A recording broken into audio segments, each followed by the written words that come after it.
بسم اللہ الرحمن الرحیم۔ تیمم جو ہے وہ کس صورت میں فرض ہوتا ہے آج کل کے دور میں؟ کیونکہ آج کل تیمم کی ضرورت نہیں رہی۔ تیمم اس جگہ پر فرض ہوتا ہے جہاں پر پانی کی قلت ہو۔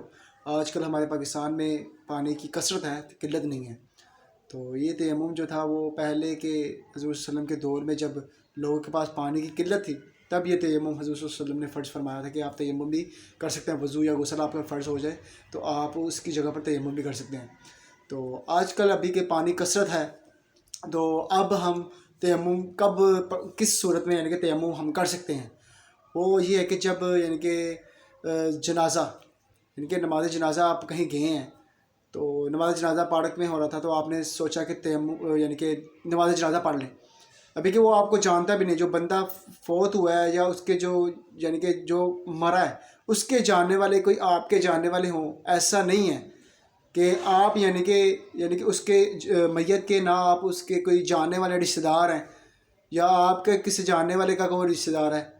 تو اس صورت میں اس صورت میں کہ آپ اس میت کو جنازے جو امام صاحب ہیں ان کو کہیں کہ آپ جو ہے نا وہ جنازہ بھی نہ پڑھائیں، میں وضو کر لوں، تو یہ ایسی صورت نہیں بن سکتی۔ تو آپ اگر امام صاحب اللہ پر کہ تکبیر کہنے کے قریب ہیں تو آپ تیمم کریں، اور تیمم کر کے آپ نماز جنازہ پڑھ لیں تو اللہ تعالیٰ نماز جنازہ قبول کر لے گا، کہ آپ کی نماز جنازہ اس میت کے لیے مغفرت، اللہ تعالیٰ نے چاہا تو مغفرت کا جو ہے نا وہ سبب بنے گی، تو کہ نماز جنازہ ہو جائے گی۔ تیمم کرنے کا طریقہ میں نے پہلے بھی اس سے پہلے ویڈیو میں بتایا، تو اب دوبارہ بتا رہا ہوں کہ تیمم کا 3 فرض ہیں۔ تیمم کے 3 فرض ہیں: نیت، اور دونوں ہاتھوں کو کہ منہ پر پھیرنا، اور تیسرا جو ہے وہ ہے دونوں ہاتھوں کو دیوار پر مار کے یا زمین پر مار کے، اور کہنیوں سمیت اپنے ہاتھوں کو بازو کو سمیت کہ ملنا۔ یہ 3 فرض ہے۔ پہلے نیت یہ ہے کہ میں حکم الہی عز و جل بجا لانے اور پاکی حاصل کرنے کے لیے تیمم کرتا ہوں، یہ فرض ہے۔ اور دوسرا جو ہے وہ ہے دونوں ہاتھوں کو آپ نے دیوار پر یا زمین پر مار کے، کہ زیادہ مٹی نہ ہو، اگر آپ کے ہاتھ پر آپ نے زمین پر ماری ہے، آپ کے ہاتھوں پہ زیادہ مٹی چلی گئی ہے لگے، تو آپ اس طرح کریں، اس طرح نہیں کر سکتے۔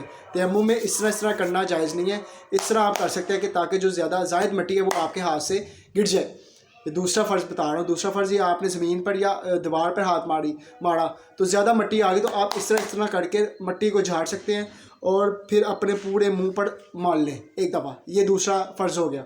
اور تیسرا فرض یہ ہے کہ آپ وہی ہاتھ کہ دوبارہ ہاتھ آپ زمین پر ماریں یا دیوار پر ماریں، تو اس کو آپ ایک ہاتھ کو سیدھے کہ الٹے ہاتھ کے بازو کہنیوں سمیت آپ ملیں، اور پھر سیدھا ہاتھ جو الٹا ہاتھ جو ہے وہ سیدھے ہاتھ کے کہنیوں سمیت آپ مل لیں، یہ آپ کا تیمم ہو جائے گا۔ تو اس طرح آپ تیمم کر کے آپ وضو جو ہے نا نماز جنازہ پڑھ سکتے ہیں۔